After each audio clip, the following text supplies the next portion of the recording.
Mayong adlaw ka natong tanan mga igsoon.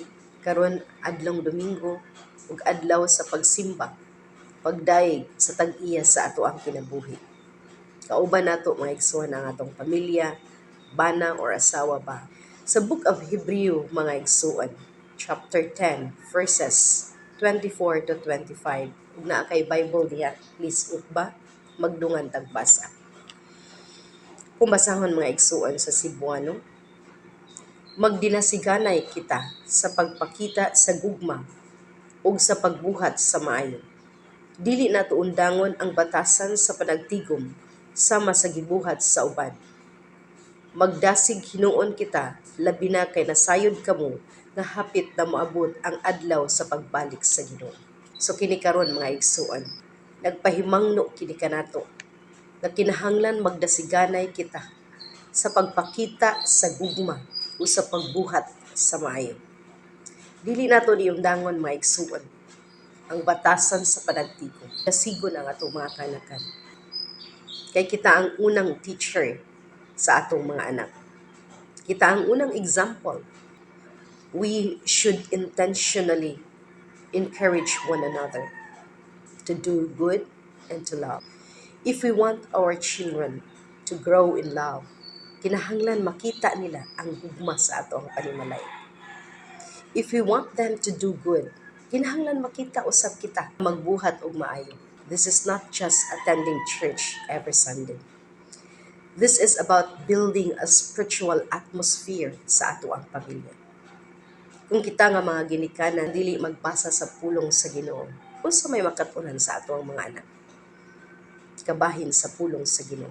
Di ba wala? Ang kalibutan kusog kaayong mo influence sa ato mga anak. Diya sa social media. Daghan kaayo og mga voices. But the biggest question mga igsoon, are we louder in guiding or teaching them paingon sa dalan sa kamatuoran? Paingon sa dalan ngadto sa Ginoo. Dili nato hulaton masalaag sila before ta mo action. Kini nga book nga mao kini ang libro sa kinabuhi.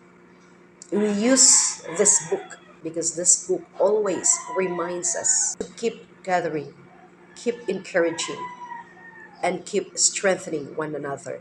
Especially now, nga daghan kaayong mga distractions or temptations. We know, my son, that parenting is not easy. So ay makahuna-una ta nga, unsa bay kulang? Yes, we are not perfect. But naatay perpektong Ginoo. He called us to be faithful. Faithful ta mga igsoon sa pag-ampo para sa atong mga anak. Sa paghatag natong time kanila. Sa pagdasig kanila. Nga sila magmatinud-anon diha sa Ginoo. So dinhi mga igsoon sa social media, instead of spreading negativity, let's spread encouragement. Let's spread love. Instead of judging mga igsoon, let's pray one another. Mahimutang prayerful nga ginikanan. We can raise God-fearing children. So atong paningkamutan mga igsoon, nga ang atong panimalay mahimong ligon kung si God ang sentro niini. Sa katapusan, dili man ang kwarta ang madala. Dili ang atong achievements, but the faith we planted in their hearts, mga igsoon, magpabilin hangtod sa kahangturan.